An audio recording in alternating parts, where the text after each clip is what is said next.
Hey there, and welcome back to another video. I'm sure as you've read the title, you know what I'm doing today, although probably not because it might be a little confusing. I'm basically just going to be making a sword out of hot glue. I know it's pretty random. It was just a random idea I had, and I was like, let's do it. So I'll just be talking about what I'm doing in the video to help you to not be completely confused. So what I've done so far was made like a little template on some sticky notes, and I put it under the parchment paper because then I can just trace it with hot glue and it's not going to get all sticky and stuff. Then I have a paper clip because I want some wire inside of it for a little bit of stability because hot glue on its own is pretty weak. So you usually have to have something inside of it to help it with not dying. I was too lazy to go get pliers or anything. I probably have some right here, but I just broke it with my hand because that's easier than looking. I don't really know what happened to the angle. I must have hit the camera or something. But I'll fix it here pretty soon. So the first layer of hot glue was going down. And like I said, I just kind of traced the thing.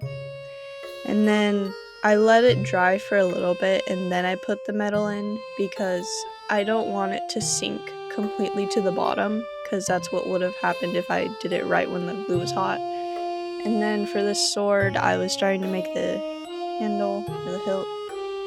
So I took the toothpick I used when touching it and then I put the shapes down. And then I used a smaller paper clip for the rest of the hilt just because I knew that was a point where it couldn't really be weak at all because that's where you would be picking it up and stuff. Even when it's just a little one. Going in with some more layers. The other sword I haven't really finished. I also didn't try as hard because I didn't even make a template. I just was kind of going at it. These swords are also Kirito's swords from Sword Art Online, from the first arc when he dual wields. It's the Dark Repulser and the Elucidator. Obviously on the Elucidator, I wasn't really even looking at a reference, and the handle is pretty weird, and I fixed that up. At this point, I was waiting on the glue to dry, so I had this palm tree I'd been working on. I was just kind of cleaning it up. I think I'm pretty much done with the palm tree because it looks pretty sad and I don't really know what to do with it. At this point, I think I've gotten a lot of layers of hot glue, so I'm gonna start shaping it. I use these scissors because they're smaller and sharper than other scissors, and it's not as easy as you'd think to cut through 4 layers of hot glue. And so I'm just kind of getting the basic shapes there, and I drew them out with a Sharpie. And the other sword I've now just moved away.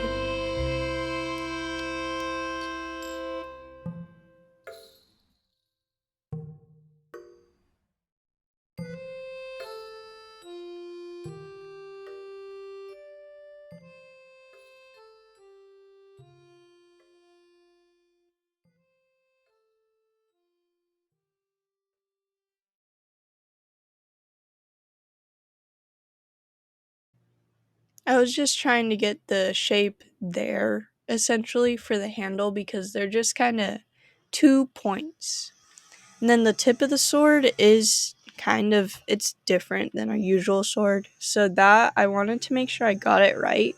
So I slimmed down the main shaft of the sword. And then I had the end, go out how it does. I'll put a picture up on screen of what the sword actually looks like. And now that I have all the sword made, I started to gesso it. I only did 1 layer because I didn't need all that much for the color. And the color is almost the same color as this Posca pen, but just to make it easier, I used the Posca pen.